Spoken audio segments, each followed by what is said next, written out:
Time is X minus 10, 9, 8, 7, 6, 5, 4, 3, 2, 1, 0.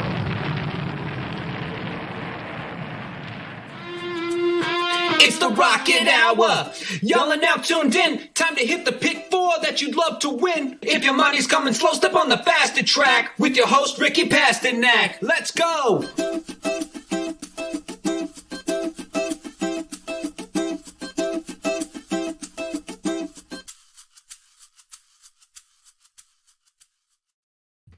Good morning, everyone, and welcome back to another episode of the Rocket Hour, episode 67. Live May 28th, Aaron, the final Friday that we'll have for you guys here before we hit June. Aaron, I got to say, I listened to you and Mike yesterday, and you held the fort down, but I do have some constructive criticism. Not really. It's kind of funny, but we'll get into that. We do have, I believe, 8 stakes races that we're going to cover. 7 from Churchill Downs tomorrow night, or I shouldn't say tomorrow night, tomorrow afternoon, and 1 from Belmont, the Pennine Ridge. Aaron, I think we're going to save that for the end. We'll switch it up. We'll do Belmont first, and then we'll do the stakes action. I think it's better for everyone who wants to get on. It's not constructive criticism, though, so we'll get to that. I thought you guys did a great job. I listened to it when I got home. More importantly, now that we have Mike in the background, I want you to kind of walk through your whole day yesterday, because you had the Rocket Hour that you were the host of, first-time host, and then you had Blinkers Off, 500. So kind of tell everyone before we get into today's race and kind of the day you had as a whole and kind of what yesterday enterprises for you in terms of just being a part of the company and starting the website from day one to where it is right now. Yeah, Blinkers Off episode 500. You can listen to it now, podcast version of it. Recorded it last night, had a lot of fun, had everybody there. It was a really, really good time. Yeah, first Blinkers Off show was January 9th, 2013. And I don't think a lot of people realize we've been around a long time. When we started the podcast, it was us and one other show on Apple when you search horse racing. And we started one, and it wasn't great, and it's still not, but it's better now than it was then. So that's good stuff. But yeah, that was a crazy day yesterday. Kind of getting ready for that is it's always when you got a bunch of people on and trying to coordinate all that. It's always a little stressful for the host, but a good time, really good time. Definitely check out. You can hear some funny stories. I think a lot of those I don't think we've ever told. So there's some good stuff on there. Yeah. No, and more importantly, before I get into notes from yesterday, that I think you're going to laugh. They're not actually like constructive criticism. It's just points that I thought you guys had that were funny. I do want to say congratulations on 500. If you guys are on racingdudes.com, or if you get a chance to do that, there's a picture of Aaron and Jared from a long time ago. It's like a cartoon picture. It's not a real picture. I guess that was from the beginning, like the very, very beginning. So congratulations on that. What was up with my name? Hickey Rasternak. I got to hear the name behind that. It's just like, is that was a joke or is that a shot at me? Either way, I was laughing at it. What's your name? Yeah, but you just switched the first letters around and that was the joke. I'm confused. You have trouble with jokes sometimes. It's just, I was hosting the show. I'm not you. Switch the names. Like one time I said, hey, we had Dave Privman on Blinkers Off. He said, who's Dave Privman? Like, Jay Privman's brother. And you go, oh, he's got a brother in racing? That's cool. It's well, like, I mean, it's not. Yeah, I mean, well, how am I supposed to know if Jay Privman actually has a brother or not? I mean. Why would you think we would have Jay Privman's brother on any show? Why would Jay Privman be on our show? Like, that's the point. Maybe he's a fan of you two. I don't know. That was more of a joke, but you came on the Rocket Hour with a Samo Bomb Squad t-shirt. That was incredible. I'm sitting there. I'm like, that kind of looks like a Samo Bomb shirt. And I'm thinking to myself, he's hosting the Rocket Hour with my name messed up on purpose, but he's wearing a Samo Bomb shirt. I guess the moral of the story is show up for work. Yeah, well, we're gonna get to that at the end. We're gonna get to that part at the end. Of course, the other note I took away, Dr. Miranda only chimes in when Mike comes on. We do this show Wednesday through Friday for the last, 6 months or so. Dr. Miranda magically pops up when Mike shows up. That was another comment. On a real note, I thought you were a great host. So maybe we'll switch it up. Maybe if you want to host, you can. I thought you were great. It was nice to see you take charge. The other thing is, you are a great boss. That's the final thought. You said yesterday you're not sure how good of a boss you are, and I wanted to leave the final comment before we get into today's racing if you are a great boss. It wasn't the backstory of the Met game. It wasn't just me going. On Thursday, I got a phone call basically saying I have suite tickets, and it was my friend's 25th birthday. So it wasn't just an average Met game. Yes, it was a Met game. That part's true. But no, you are a great host and you are a great boss. So I wanted to leave it at that. You give me a lot of freedom, and I do appreciate that. So Mike Myers says, "Where was I last night, Pat?" No. If anyone has a bedtime here, it's sure as heck not me. No. I'm late. I'm up the latest. Maybe Jared, but I'm up the latest more than anyone. Mike, yeah, Belmont is on the turf, and we're going to get into some scary weather potentially this weekend. So we're going to hope that it holds off today.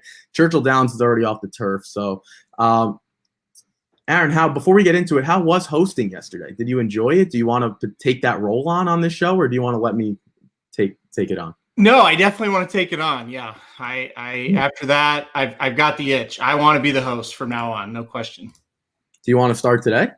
No. You're prepared today, see. But if you want to start on Wednesday, I can take that duty over if you would like me to. It's all up to you. It's your show, so I'll do whatever you want me to do.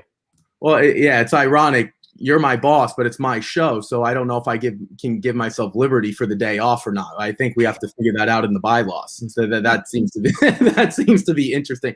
But we are going to get to today's racing. We're going to start. Oh, real quick, my name's Saratoga. They are going to be close to full capacity come July 15th or something. So that's real quick on the name. Shout out to everyone who's getting vaccine and kind of making this happen. Aaron failed to drag out the ending. Yeah, I like to drag it out. I like to talk to you guys before we end. Let's get into it today, though. They are on the turf, as Mike kind of put some question marks and some exclamation points. It's not raining here yet. It might be by the end of the day. I'm kind of surprised that they aren't, but let's hope the weather holds off. We're going to start in race 6. Allowance optional claiming 80,000 for fillies and mares, 3-year-olds and upward going 6 furlongs on the turf. There are a few scratches. I don't know if they're updated on Equibase. The 3 Querelle, I think I'm saying that right, is out as well as the 8 Stand for the Flag, who was an MTO. So out of the 7 original runners, just the 3 is out. So we're down to a field of 6, unless they come off the turf at this point. Hopefully they're not. Aaron, I'll let you start here. You went with a much shorter ticket, and you're singling one horse. Kind of tell me why you're singling and why your opinion is so strong. Yeah, so cost benefit, the 2 horse is going to be where I'm going to single. And, I really wanted to play the 3 Querelle as well. I thought those 2 were kind of the 1-2 easy choices here. And then when the 3 scratched out, I said, well, hell, we'll just do a single, make it $32 and go from there. So cost benefit for me, last time out at this track, at this level, a nice winner closing from off the pace to win, and at this distance, I should say as well. The layoff for Chad Brown, that just never bothers me whatsoever. You look at it and say, well, he's been off 232 days. That's not a big deal for me, because Chad Brown horses really fire well off the layoffs. Irad Ortiz gets aboard. I don't think I need to, say anything more about that. That's obviously a great sign. The only worry with the single, last time out did not show a lot of speed, has been on or close to the lead in 1 mile races, but at the 6 furlong distance last time out was kind of a little bit farther back. I think the horse has more tactical speed than that. I think we're going to see it.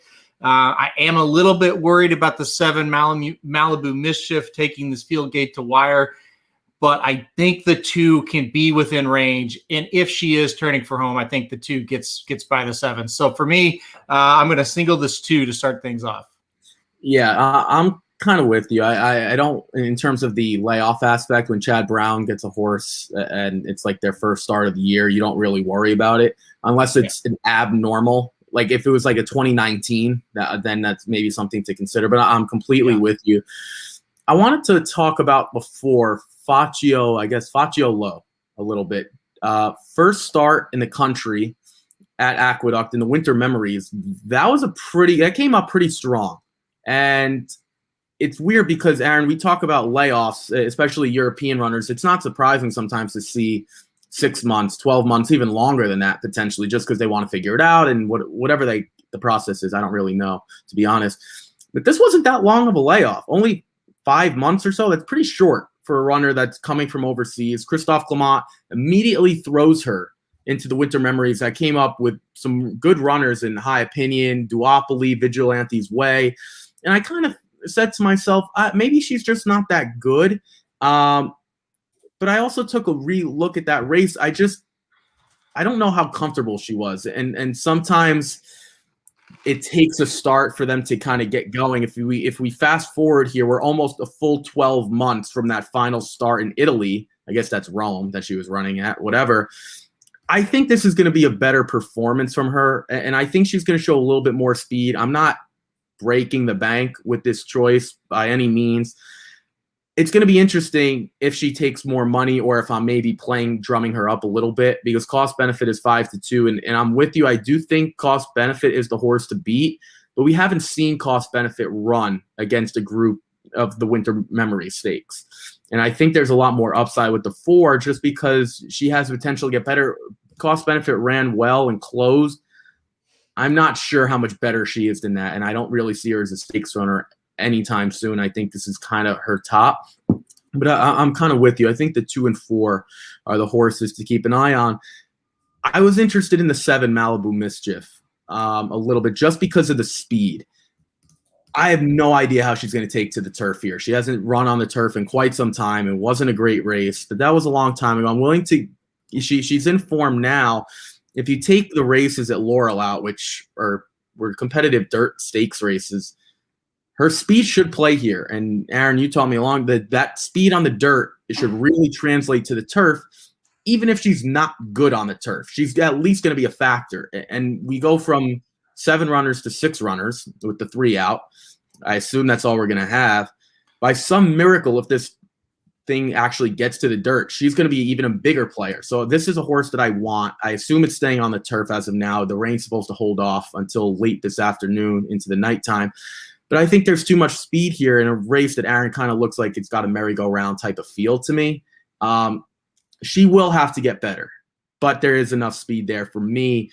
Out of the I'll throw it to you here. Out of the horses that you didn't use, so obviously you used the 2, which one were you most concerned about?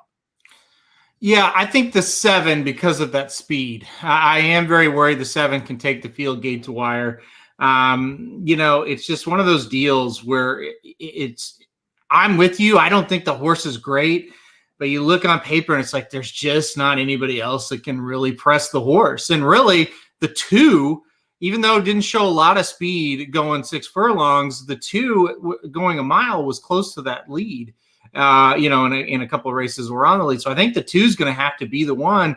And coming off of a layoff, usually they're a little bit more keen to run off layoffs, early.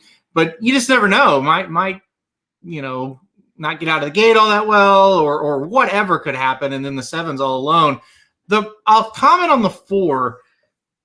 That was the one I circled. It's like I don't know what she is really, and I thought it was a really good spot to bring her back to the 6 furlong mark because she won on debut at 6 furlongs, second time out won, and then fourth time out won at 5.5. So I thought this was I thought this was a good spot for her.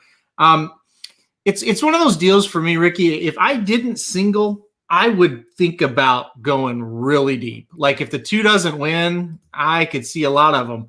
Another horse that we haven't even mentioned that's a pretty decent horse is Kansas Kiss. On the dirt, I'm saying that horse has had a pretty decent, career up to this point. 10 out of 14 in the money. It hasn't won in a little while, but is definitely a horse. It's like, yeah, that's a pretty classy horse. Now we're trying the turf. If she takes to it, she's not out of the question here. So it's wide open to me if the 2 doesn't win. It gets crazy. Yeah, and again, I'm looking at it from this. It was the non-winners of one in the money for the cost benefit last time, and I'm not when it gets to the allowance conditions, I don't want to go through all the language because it's a lot.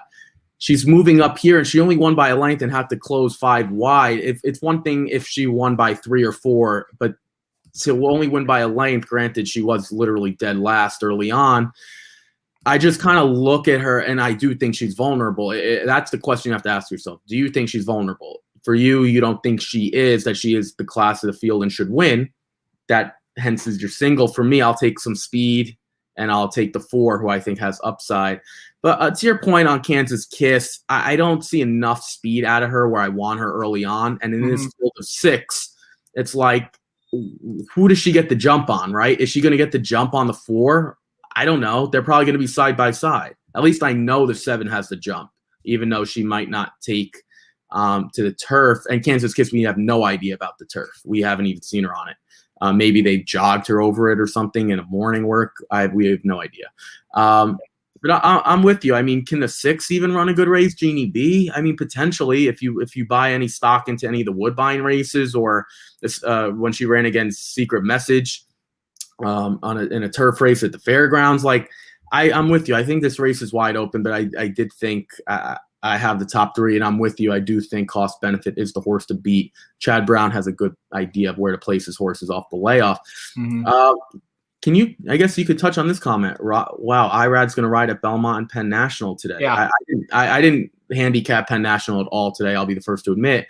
But if that's the case, Aaron, you would know better than me. You handicapped. That is pretty cool. It's not that far away, and he can get there pretty quickly based on when he's going to get there, I guess. Yeah. So what is, and we'll see if he can do it. Hold on, I'm going to look this up, because the first race he's in at Penn National, I think he's just going to ride one horse, maybe. Yeah, it might be the last. It might be like a 10:30 at night race or something, I'm guessing. Okay, no, actually, he was scheduled to ride. He's not going to. He was scheduled to ride Out of Door, and Out of Door is scratching.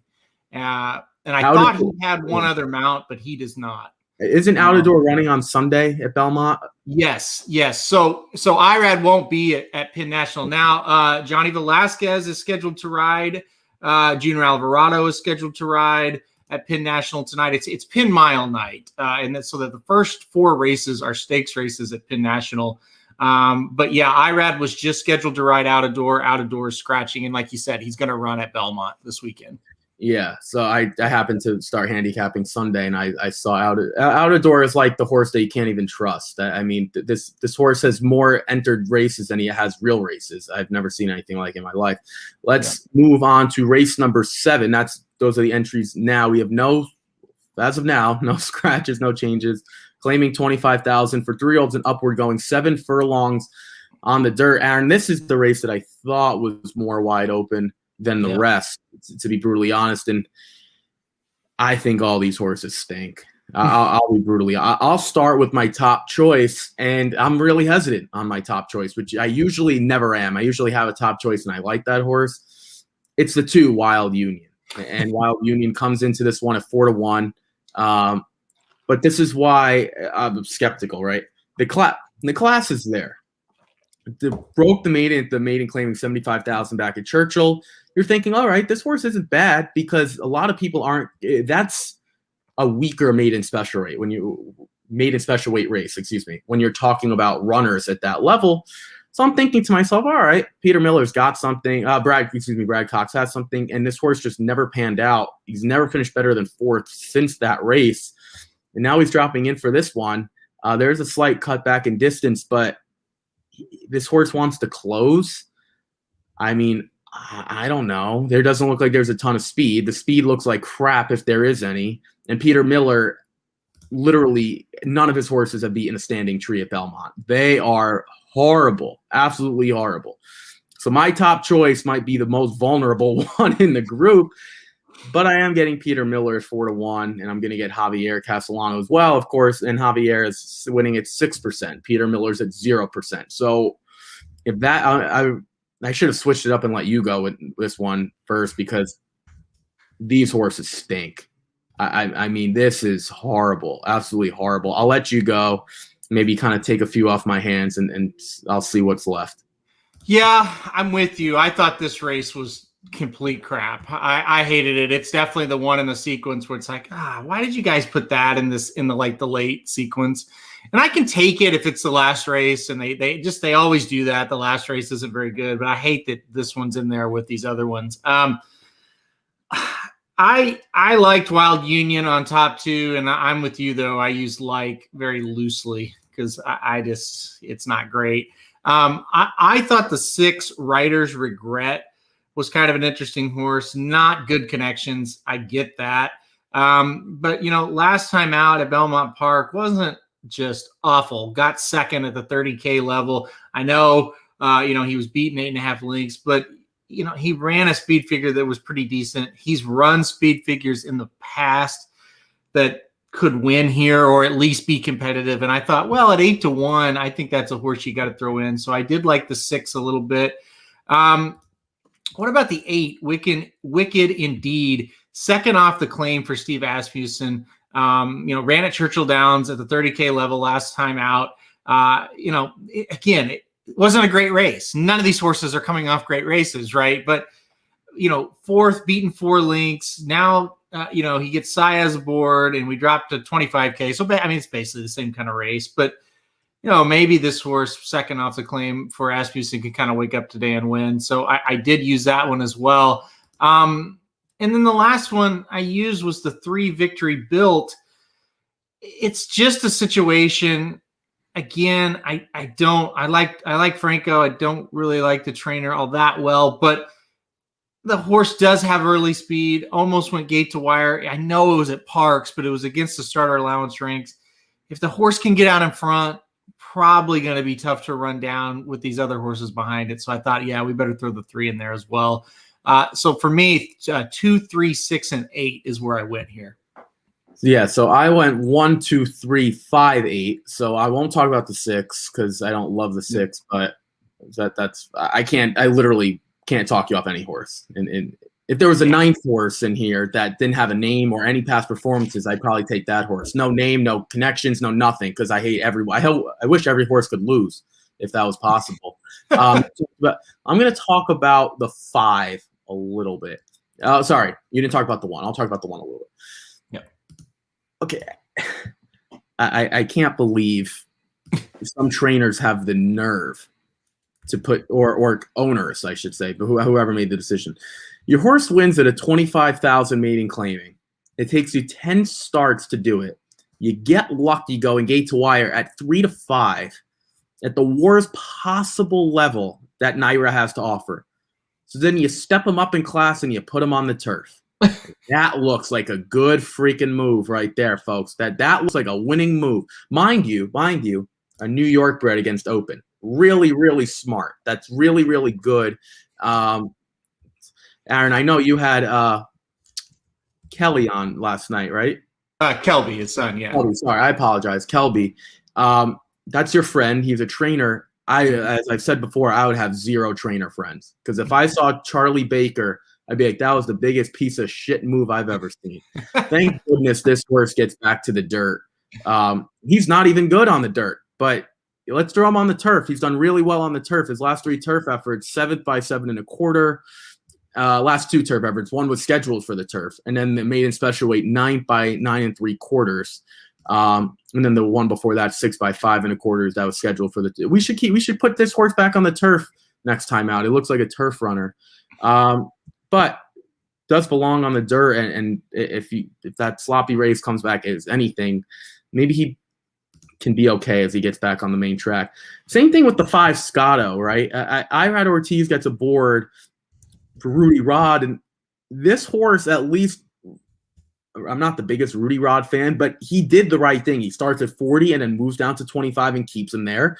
This is a logical spot for the horse to face winner, so I'm not entirely out on this 5 Scotto, and Irad Ortiz has a way of getting more out of horses, whether he's too aggressive or not. That's up for debate, but he does have a way of getting them to improve. And if he takes gets a little bit of an improvement, second off the little layoff, he could be okay. I'm done with this field. I hope you have nothing else to add because I'm getting anxiety talking about this group. I'll throw it to you here, though. This is a nice, solid field. Allowance optional claiming 80,000 for 3-year-old fillies going 1 mile on the Widener turf. That's 8 furlongs. We do have a scratch of the 1 Entwine or Entwine, not sure how you pronounce that, and the 8 Amortization for Chad Brown and Claridge Stables. So, Aaron, we go from 11 down to 9. Where are we going to start here in race number 8? Yeah, definitely a better race here, right? We're not we're not going to curse this race like we did the last one. You know what? I went 4 deep once again. So I went single, 4 deep here for a $32 ticket. And so this race, I started with number 3, Cal D. I thought Cal D, second off the layoff for Brad Cox. I think it's really interesting. Cox, since this horse to Belmont to debut this season, instead of Churchill, where he's based. So I thought that was interesting. This filly last year broke the maiden at Saratoga, second in the Miss Grillo, got beat by Plum Alley, a very good horse. Ran in a pretty tough stakes race to end the year there at Belmont. Came back, set the pace, got caught late. I kind of think this is a horse, second time out, might be able to get the lead and hold on this time. So I do like the 3 a little bit on top. I think for Chad Brown, I think Nevsy and Sunrise, the 10 horse, is definitely a must use. Last time out, turf, a maiden special weight on the turf at Keeneland, just ran very well. Now Irad Ortiz jumps aboard. First time it gets winners, that was a little scary for me. That's why I did not put the horse on top, but I do think it's one you've got to use. So those were my first 2 choices there, the 3 and the 10. Yeah. This is a more wide open race as well, I think, but it's a good group. There are a lot of question marks here. I think Caldi is a horse you have to use. For the record, I put the 10 on top. Navizi and Sunrise never finished worse than second. Finally got the job done. I shouldn't say finally, because you get the job done in your third start. That's not finally, and it's only second on the turf. So I shouldn't say finally. One horse that I wanted to talk about a little bit was Classic Colors. Jose Ortiz, Christophe Clement. This horse is now on a 2-race win streak, and if you take that debut out where she finished third by 3/4 of a length and almost got the job done at 18-1, she's been fantastic over this turf course. She clearly can handle a distance. She's proven that time and time again here. It'll be interesting to see what happens because she doesn't have any early speed, but she's going to be really like from 9 horses deep as opposed to 11 here. The 10, Navizi and Sunrise, will probably be on the lead or at least vie for it. So what does Jose Ortiz do? Does he follow his brother and try to get as good position as possible, or does he duck her down to the inside and try to get the best position early on? I think for her, the race is won or lost early on, depending on where she is. Because, again, these turf races can get very slow. But Caldi is going to show speed. I think Earth Strike, who you like a little bit, can show some speed. Maybe not a lot of speed, but should be tactical. The 4 or 5 won't have any. Island Treasure, the 6 has been tactical. The 7, Moon Safe, is going to show speed. So I think there's enough speed here that it could heat up, which we don't see a lot on the turf, especially these are like a 1-turn turf race. So that's kind of where I went. I'm kind of with you, though. I think 310 or 310-11 is the way to go. What did you like about Earth Strike, the 2? Because I didn't use that horse. Yeah, it came down to me and Mike Myers makes comment about the 5 with Rosario and Clement at a nice price, and I agree, definitely. One, if you can throw in another one, that would be a good one. It came down to me between the 2 and the 5. I just thought, let's see one from the 5. Hadn't been out in a while. The 2 we know is in really good form. We've seen this horse almost win a few times now. Last time out was at Belmont Park after shipping up from Fairgrounds, and the horse, was right there, had a shot to win it. Got beat by a pretty nice horse, but ran a solid second.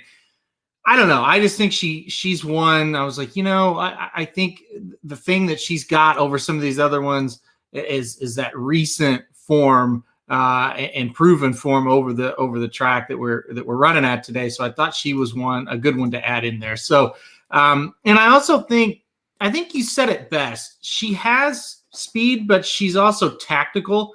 She's not going to have to go to the lead. She's not going to be 10 lengths behind. So she may be able, especially breaking from now the rail since the one scratch, might just be able to sit on the rail, nice pocket trip, tip out, and hopefully have some room to run there. So I thought the 2 was interesting at 6-1. And I think you're going to get every bit of that on that horse.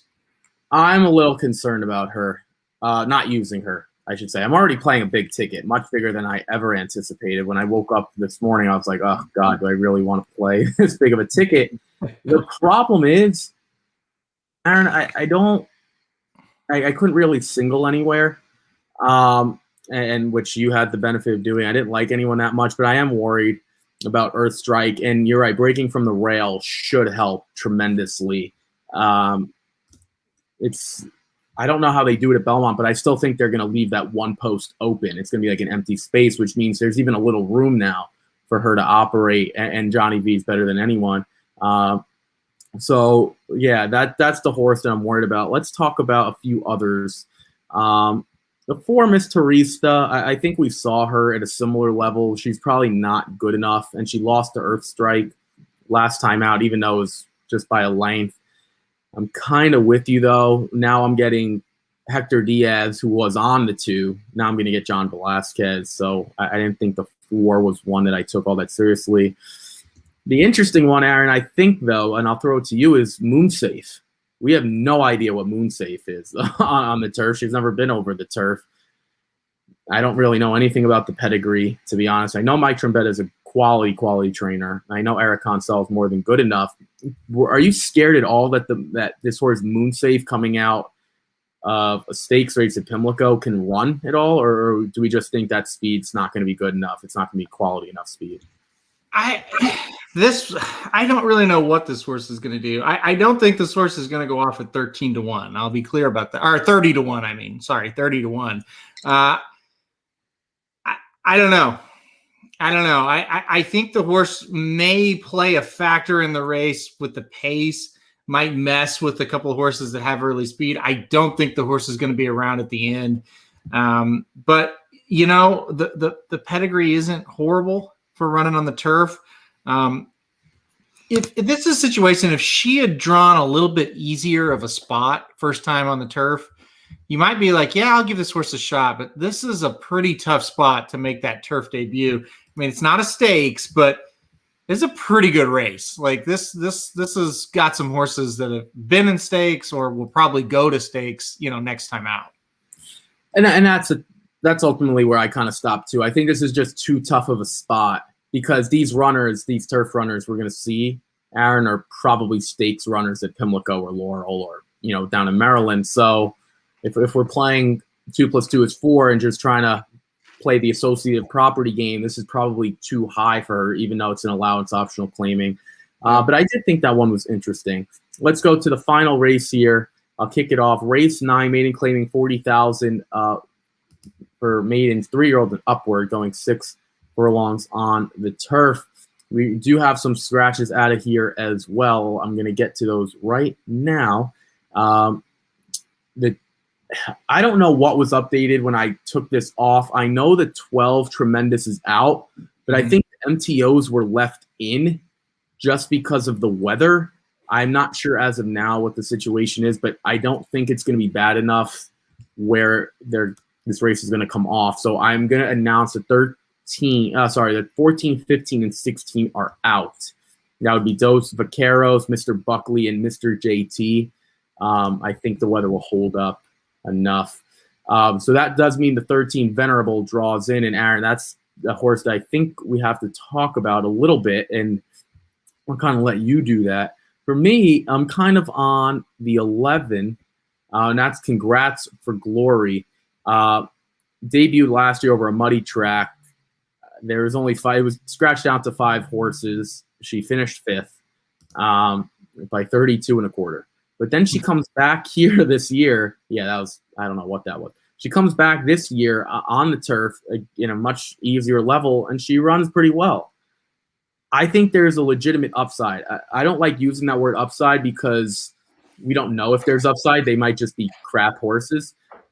But when you take a look at the field, Aaron, she only has 2 races, one of them over the turf. I mean, I actually think there is upside because it's only her second on the turf here. The pedigree isn't great compared to some of the others like American Pharoah and a Bayern or Uncle Mo, things like Speightstown, things like that. But, I mean, I don't know. She can take a step forward. So that's kind of who I put on top. I really respect Tom Bush. I think he's one of the more underrated ones at Belmont and NYRA as a whole. And I'm really excited about this horse. I think I'm going to get a decent price here. I'll scroll down so you guys can see. 8-1 morning line. That's definitely something I'd be worth putting a win wager on if I got anything close to that. So that's where I'm going to kick it off. I think this horse is much better than 8-1. I'm thinking more 4-1, to be honest, getting Javier board for the second straight start. So I'll leave it to you now. We do have the also eligible 13 Venerable, but you went a little bit deeper. You didn't even use my 11, so I'm going to let you take it away, and then I'll bounce off here. It's not. We'll see where you went, and then we'll play a little back and forth. Yeah, I thought about the 11, so I don't think that's horrible. I don't think it's a horrible use at all. And like you said, second off the layoff, second time on the turf. There's definitely reasons for improvement. The big adjustment, I actually made it while you were talking there. The 13. I think Vulnerable, if that horse can get back to the type of race that he ran 2 starts back, it's over. Like, I think that horse is just better. Now, the problem is last time out, made his 3-year-old debut at Gulfstream Park, going 5 furlongs on the turf and got up towards the front and just quit. So was not a good race for Vulnerable. But I don't know. I just think second off the left. By the way, that horse was 2-5 in that spot and was 4th beaten 10.5. So the horse has to improve today. That too, I put on top now that he has drawn into the race. I think he should be tough to beat here. That was a big horse to draw in. Let's see. You used 3, 10, and 11. Which one did I not use? So the 4. I'll talk about the 4 because I also did use the 3 and the 10. You might look at the 4 and think, well, that's dumb. Why are you using the 4? It has 1 start. It was on the dirt. Finished 6th, beaten 22 lengths. Well, Irad Ortiz rode that horse for Potts. They don't usually, he doesn't ride for that barn very often. And the horse was 9-2 on debut at Belmont. So it's like, yeah, that tells me people thought the horse could run. Workouts leading up to the race weren't awful. Obviously, it got bet a little bit because of Irad, but Irad being aboard on debut tells me that horse could run. It was awful. I will swing back and give the horse one more chance. We're going to try the turf. Turf pedigree isn't horrible. I think this horse is going to run a much, much better race. Is it going to be good enough to win? I'm not sure, but I think the price will be there. So I did throw in the 4 as well. So I went 3, 4, 10, and 13 in this spot. I'm with you on the 13 for sure. Venerable, second start this year. I dropping now in class for the first time. She makes a lot of sense. I kind of did like the 4 a little bit. I did. That was the one horse that I wasn't sure about. There's another horse, though, that we haven't talked about, the 2, and that's Hasty Tourist. And that's right here, 8-1. I mean, I don't know anything about Tourist. I know is okay. And, one of the biggest things that I've learned over my short career, I should say, I'm a young guy, short career in this game, if you see a sire like Tourist, if you guys have this information, Tourist goes for $5,000. So if you have your own mare or something like that, and you want to breed to Tourist, it costs you $5,000. That's it. This yearling went for $110,000. On paper, this might be one of Tourist's best offspring. Now, I don't know anyone that comes to mind for Tourist. Maybe Aaron could, or we could look that up. But nonetheless, I don't know how many runners for Tourist are purchased for $110,000. That's why that caught my eye. As opposed to, for example, you have a Speightstown runner in the 3 Kentucky Knight. Speightstown goes for $90,000. This horse was purchased for 30. That's the other way where it's like, all right, this might be one of Spike Sound's worst runners. That was, and hence the 3 has finished third once.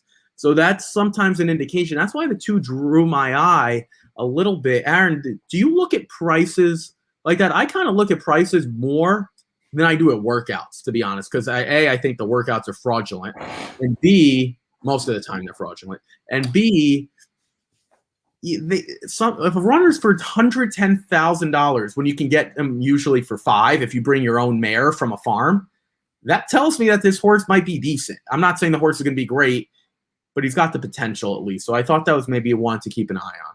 This is the weirdest horse, and I had a fun time kind of looking up this horse. This is the weirdest horse ever. Ricky, do you know what IA means? It means Iowa. This is an Iowa bred. So that I'm looking here. It says bred in Iowa by Christine Aaron Hinklin, DVM. I don't know what that means, but yeah. So very, very strange. 99.9% of Iowa breds debut in Iowa at Prairie Meadows. So I thought right off the bat that's strange, and it's like, okay, you've got an Iowa bred mare, or a mare that's in Iowa. And you say, let's get an Iowa bred. Who should we breed it to? Tourists. That makes sense. Wait, no, there's no turf racing in the state of Iowa. It's an odd pairing, right? So I don't know what this horse is. I really don't, to be completely honest. I would be fairly surprised if she won in this spot. Or if he won in this spot. If nothing else, if nothing else, at least we have to be intrigued by what he does. 100%. I'm not rooting for him to win, especially because I think this is a wide open sequence, much more so than you, which is fine. I mean, that's the way it is. Yeah. But I'm intrigued nonetheless. I really want to know how this horse runs. I don't know, Aaron, maybe breeding mares in Iowa to tourist is the way to go on the turf moving forward. I don't know. We might be unpacking something here. I really couldn't believe it. And again, Iowa breds have won outside of Prairie Meadows. It doesn't happen all that often, but it can happen, right? But it's just, and this horse can win. In tourist, he hasn't done much, but he's not horrible. We're not like closing the book on tourist as a sire. It's just what goes through the mind to breed an Iowa bred to tourist. It's strange to me. So this is gonna be interesting to see how she does and see, if she ends up maybe in Iowa eventually, or he. I keep saying she, but it's a he. We'll find out. You know who does it worse than you, Mike Somich, so you don't have to I know. Yeah. He's rubbed off on me. I've been around him too much lately. So yeah, I might get other things wrong, but I definitely get my boys and my girls right. But that's gonna do it for us. Yeah, that's important. We're gonna end it here. We're gonna recap just our tickets real quick, and then we're gonna do some stakes action if you guys are interested in that. We're gonna do, I think, the Pennine Ridge tomorrow, I believe, at Belmont, and then we're gonna do quick stakes action, like a quick hitter, quick fire from Churchill down. Aaron, I'll let you start here. Where did you see the pick 4 sequence starting in race 9? Starting race 6 through 9. Right. Yeah. I think it's a really good, fun sequence. I hate the second leg, but I did start off with a single of the 2 to kick things off. Hopefully the Chad Brown horse is ready to roll. 2, 3, 6, 8 in leg 2, 2, 3, 10, 11 in leg 3, and then 3, 4, 10, and 13 in the 4th leg for a $32 ticket. And a special note, even if you're out, let's just focus on this 2 and what this 2 does. I'm very interested to see how the 2 runs in that last leg.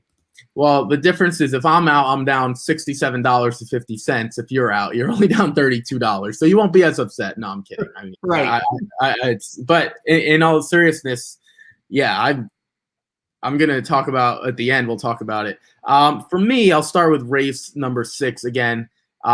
We do have the 3 and the 8 out for now. I'm interested in this 4. I think Facciolo, second start coming out of the Winter Memories. I don't know anything about what she was running against Italy, but in Italy, I should say, but I'm interested there. I'm not mentioning anything good about the 7th race. I'm going to skip through that. Those horses suck. I wish they could all lose. Unfortunately, they can't. When you run a horse race, someone has to win. That's why I used 5 horses, 1, 2, 3, 5, 8. Race number 8. I thought this was wide open also, but I'm interested in classic colors. Fourth start on the turf coming up. She's run 3, has won 2 of them, and almost won her debut on the turf. So I think this horse is a rising star, but I'm with you. Navisian Sunrise is a horse to really not mess around with. The final race here, I think there are a few. Again, Irad Ortiz for Wayne Potts is an interesting move. Second time. This horse literally, Aaron, cannot be any worse than he was on his debut. Literally can't be any worse. It's impossible. I am interested in the 13 drawing in first time. I do like the 11 second time on the turf, but I'm so interested on this 2 horse. I am so freaking interested. I hope this horse has the lead and I get my 11 to break this horse's heart at the wire. That's my goal. If I can have anything shape up that way, that's the way it's going to be. We are going to scroll our tickets though at the bottom just so you guys can continue to look at them. What we are going to do now, we are going to go to the Pennine Ridge Stakes. I hope yes, there we go. The Pennine Ridge is a grade 2 for 3-year-olds going 1 1/8 miles on the turf. I have to warn you, not you, Aaron, but I have to warn everyone listening if you want to stay on. The weather is going to get real crappy, I think, and it's my fault, right? I talked about the great weather here in New York for weeks. Memorial Day rolls around and it's not supposed to be nice until potentially Monday, which at that point it's like your weekend's kind of over. It sucks, but it's true. Your weekend's kind of over. But Aaron, I'll throw it to you first. You handicapped it in advance. I know last night blinkers off. It seems like some people didn't do their homework. We do our homework on this show. I don't allow that to not happen. So let's start with the Pennine Ridge. Aaron, we have a few runners. We have one runner that was a potential Triple Crown runner in Sainthood. I think that was Mike Somish like this horse, but we do have Chad Brown, of course, with Public Sector 9-2, but the favorite is Hard Love, the 4 at 9-5. Where did you go in this race? It's kind of a good deal because I like Sainthood a lot. Like, I'm really excited, and I hope this race stays on the turf, even though it's pretty questionable. But even if the race comes off, you still feel like Sainthood's going to win it, you know? So it's kind of nice. I won't have to re-handicap this one unless Sainthood scratches out, then that'll be hell. But I like Sainthood, whether it's on or off the turf. I really, really wish and hope it will be on the turf because I think this horse is going to flourish on the surface. The one race that was not on the dirt came on the synthetic at Turfway Park, and it was his best race. So I really am excited for Sainthood. I think he's going to run well here. I hate Sainthood in this spot. I really, really do. To be honest, I never liked Sainthood ever. Now, to be very clear, I did not either. Okay. But I do like him once he gets to the turf because his pedigree screams turf. It does. Mashawish. First of all, I am happy I was able to pronounce that right. Everyone, they can't pronounce it. It's very easy. It's Mashawish. I don't know why everyone has a tongue twister. It's not hard. You're right, though. There is turf pedigree. You know what the great thing about that time form does? I'm sure you've noticed this. They have a rating of 1 through 100 based on a lot of different factors. Mm-hmm. This horse comes in with an 87. Not as good as some others, but it's still quality. I mean, the 1 has a 99 because that's Summerfront out of the Street Sense by the 2 Step Dancer by War Dancer. I'm not going to go through all of them. The horse that I put on top is the 8 Safe Conduct. I want someone to tell me what Safe Conduct has done wrong on the turf. And I hate Ontario breds. I hate everything about Woodbine. If you guys have listened to this show before, I hate those horses. First of all, those horses never run at Woodbine. But I kind of think this thing is going to be a little faster. I think the 3 Shaftesbury, whatever, is going to show some speed. I think Sainthood will show speed. I think Hard Love will show speed. I'm hoping Safe Conduct just kind of lures in the weeds and picks these horses off. I've been saying this since I've been watching horse racing for the longest time. I think Jose Lezcano is the most underrated turf rider in the country. Not dirt. I don't want him on the dirt. When it comes to the turf, I definitely want him. And Phil Serpy's not as bad as people think as well. So that's where I'm going on top. I do think it's a wide open field. I did use the 3, 4, 7, 8. I'm completely using throwing out Sainthood. So we'll have I'm taking a shot. What'd you say? I'm horrible? No. I said, wow. I can't. Yeah, no, I'm not a Sainthood fan. at all. So, but I'm going to put the 8 on top. If I lose, I lose. It's part of the deal. But at least we know for 2 points. One, there's turf pedigree, but 2, people are going to see Jeff Ruby stakes and things like that. That horse is going to take money, which helps my cause. Which I don't think you're going to get 4-1. I think it's going to be a little lower than that. No, you're right about that. You're definitely right about that. Yeah, let's go to the 5th race at Churchill Downs. That is the first stakes race on their card. We're just going to go through them pretty quickly here. I know you guys kept it to an hour yesterday, so we're gonna try to replicate that again. Aaron, I'll let you go first here. Race number 5. This is a nice field on the turf, 1 1/8 miles. Where did you go? Who's your top choice here? Yeah, I went with Royal Prince in this spot. Went into that last race, the Grade 2 American Stakes. That was on Kentucky Derby Day, just a couple races before the actual Derby. But came into that race off 2 straight stakes victories. Just got way too far behind in that race. Didn't get off to the greatest of starts. I think we'll run a lot better here. This is more the level, that he's at. So. I think Royal Prince gets the job done. It's a good race, though. It's a good race. I also almost picked Like the King as well. I like both of them. Yeah, no, I'm completely with you. I'm going to go in a different direction. Let's start with number 4, Hidden Enemy. Aaron, I hate to subscribe to this theory because I think it's a shit one, but I'm going to do it here. Every other race for this horse seems to be good. First of all, the Du Jour race was good because Du Jour is a nice runner in the American, but wins a maiden. The race before that loses to Palazzi. Then the race before that loses to Restored Order. It seems like every other race he does well, and I think he's going to run well here. It's crazy to break your maiden, then all of a sudden you get to the American. I mean, that's a pretty big step up. No allowance, no nothing. They're just we're going to throw him in the deep water. So I kind of like. We know Ricardo and Steve Asmussen is the way to go, but I'm going to go with Hidden Enemy there. Let's move on to the 6th race. This is the Blame Stakes. Great name, of course, named after Blame himself. For 4-year-olds and upward, going 1 1/8 miles. Aaron, this is we've seen a lot of these runners before. This is what'd you call it yesterday? The Boulevard of Broken Dreams. Yeah. This is kind of what that is. You have South Bend, you have American Dubai, who people thought would be a nice horse one day, never really did well. Night Ops has turned out to be a nice horse, and so is Silver Dust. But where are you going here in the Blame Stakes? I have to go with American Dubai. This horse 6-1. I like that price. First time off the claim for Robertina Diodoro. Magically, this horse is like a freak. It just dominates by 7 lengths at Belmont Park against allowance horses. I think if that repeat effort, there's no way these dogs can catch that horse. So I went American Dubai. Also, the only other speed that I really see that can run that type of race is Mighty Heart, the 1 horse. And I don't think he's quite good enough to bother American Dubai. Plus, American Dubai is on his outside, so he can kind of, pick and choose where he wants to go. I'm just hoping that he runs that same race that he ran last time out. If he does, it's lights out for the rest of them.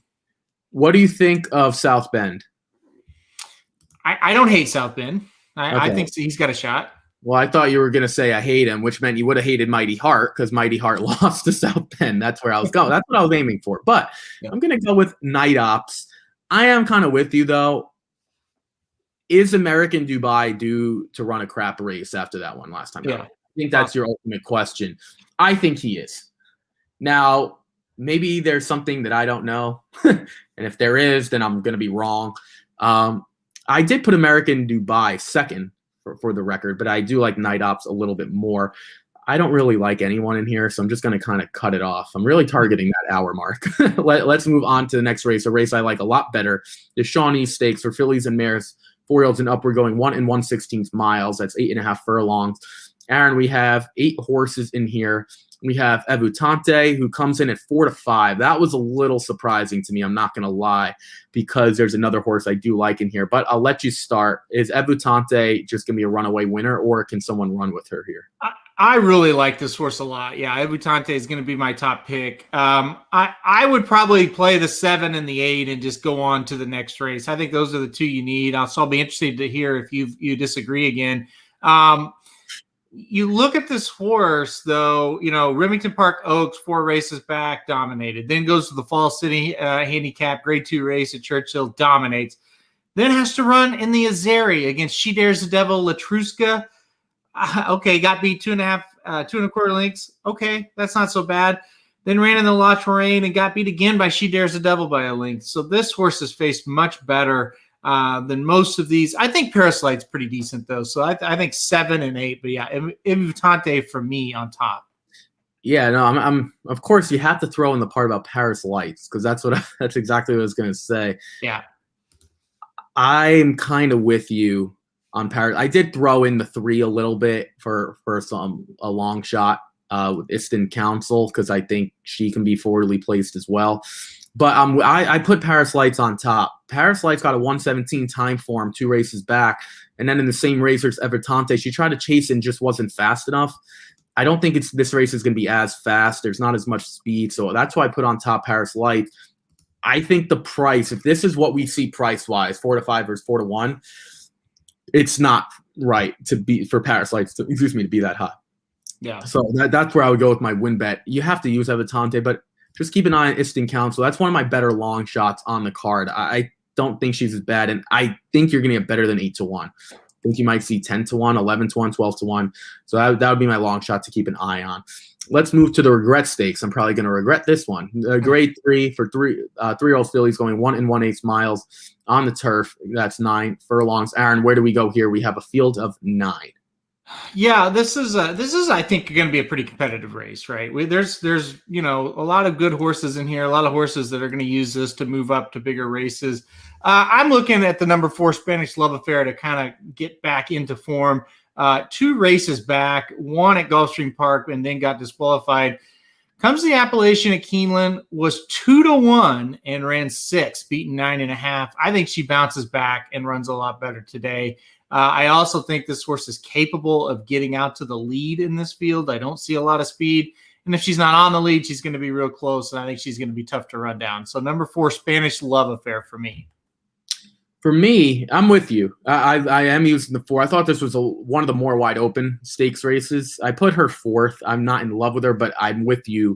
You do need to use her. How about the 7, Gam's Mission? The only horse she's lost to here at Churchill Downs or ever is Aunt Pearl.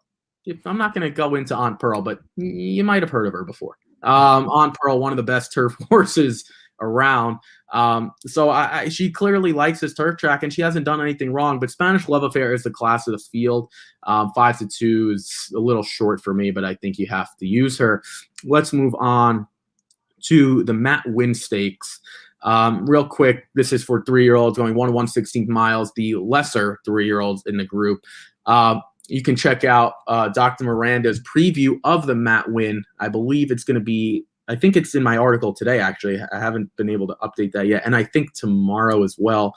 I think Magic added that. So if you want a little extra information on the Matt Wynn, you could check that out on racingdudes.com. Aaron, I'll throw it to you here. We have Helium and Obesos, who are the shorter prices as they should be. But then we have the 5 Folsom, Florent Giroux, Brad Cox at 5-2 as well. Does it come down to the 2 Kentucky Derby runners versus everyone else? Or do you think there's a horse that could upset them or actually beat this field and kind of make this thing wide open? Here's the deal. I've never once picked Obesos, ever. This is it. He has to win. If he doesn't win, I don't know come on. And I'm not saying he should have won some of those other races. He's clearly been facing really good horses, right? Like, he got beat by Mandaloon. Well, he's probably going to be the Derby winner. He got beat by Hot Rod Charlie. That's a really good horse. He got beat by Midnight Bourbon. That horse was 2nd in the Preakness. So he's been beaten by really good horses. And 5th in the Kentucky Derby should be good enough to win here. To me, there's just no excuse. I think Obesos has to get it done here. I didn't really want to pick him. I wanted to go other places. This horse is, on paper, is just a lot faster than the rest of this bunch. He should win this race. I can't believe I'm saying this, but I'm with you. Ugh. That's got to be a recipe for disaster because we hate this horse with a passion, and the fact that we're both using him is a scary sight. I don't like Helium at all, really. I am using him as a defensive use, but I like Folsom much better. But Obeso's better win here because I already don't like you. I'm not going to like you after you win either. I'm still not going to like this horse. But if this horse doesn't win, if this horse showed up in a 40,000 claiming tag, I will bet against him if he doesn't win here. That's how much I despise this horse. But I'm with you. He is probably more talented than the rest. Let's move on to the Aristides Stakes for 4 and up. We're going 6 furlongs on the dirt. This is Aaron. This is one of the more interesting races. I'm really excited for this one. Hopefully it's raining in Saratoga Springs where I am, so I can watch this one because I'm really looking forward to it. Who is your top choice here? I went with number 5, Empire of Gold, to win this one. 2 starts this year, both have been pretty darn good. In the Count Fleet to open up his season was third, beaten 3.5 by CZ Rocket and Whitmore. That's pretty strong to finish third to those 2 horses. And he didn't just get completely, blown out.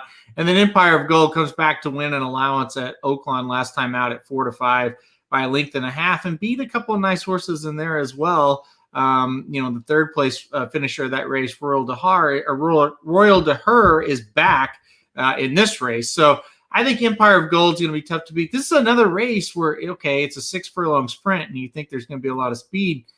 There's really not. I think Empire of Gold can get to the lead, and I think, will be pretty tough to pass if he gets that trip and should, I guess, take him gate to wire.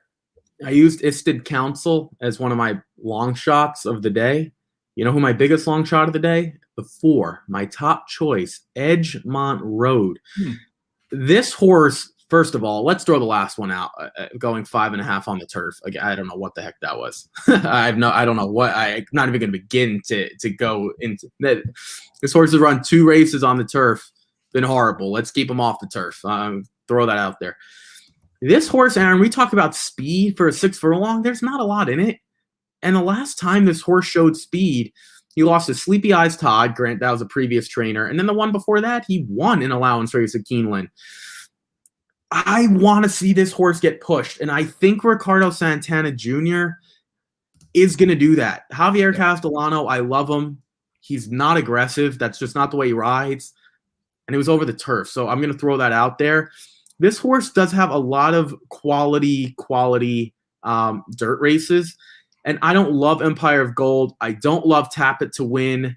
Some of the other horses in here I just don't love. And that's what led me to this horse. The other horse I did think about using, and I'm going to use, is Bango. Only finished 6th to Flagstaff, then 4th to Flagstaff in his last 2 races. So I do think Bango is going to be tough to beat, and that's my second choice. But I really want to see how Edgemont Road does. If I get a text from you, Aaron, on Saturday saying Edgemont Road ran well, I'm going to be excited. If I have to text you saying Edgemont Road is the biggest piece of crap I've ever seen, I'm sure you'll have a smile on your face. Let's move to the Douglas Park Overnight Stakes for 4-year-olds and up. We're going 1 1/16 miles on the turf. This is one of the better races too, Aaron, on the card. I think you can make a case for a lot of them, but I'll let you go first. Who is your top choice in here? Yeah, I agree. I think it's going to be a really wide open race. I went with a 5-1 shot. Number 3, Parlor. This is a horse I've used a lot in the past, and sometimes I've been happy and sometimes I've been pissed. But overall, the horse was pretty darn consistent until the last 2 or 3 efforts, last year just weren't great. Coming here off of a layoff, I get it. But, Mike Maker, Ricardo Santana, that they've teamed up to do a lot of great things at Churchill Downs. I think if Parlor, you might say, well, the layoff's bad, but the other end of it is he looked like he needed a layoff towards the end of that. So he comes back here. I think it's a really logical spot to get him going. And I think if he shows up with his best race, he'll be tough to beat. So I am going to go number 3, Parlor, on top at 5-1. I liked Parlor for second, but I am kind of scared of his most recent efforts. I don't even care about the layoff because I'm with you. Who is the not She Dares the Devil? Oh God, can't think of. Maybe you could. Well, who was the filly who won big race last year? Oh God, she traveled all over the country. Swiss Skydiver? Yes, Swiss Skydiver. Remember? Okay, and I came back and I said she just needs a break. That's kind of what I think of Parlor. Parlor just needed a break. but that last effort was really, really bad. So that's why I didn't put him on top. But I do like him. I kind of went to set piece. This horse seems to close when there's not even a ton of speed, to be brutally honest. And he did one last time out. He beat a horse in Gray's Fable, who I think will take some money as well. He's beaten a few of these horses. He beat Logical Myth. He beat a few others in here.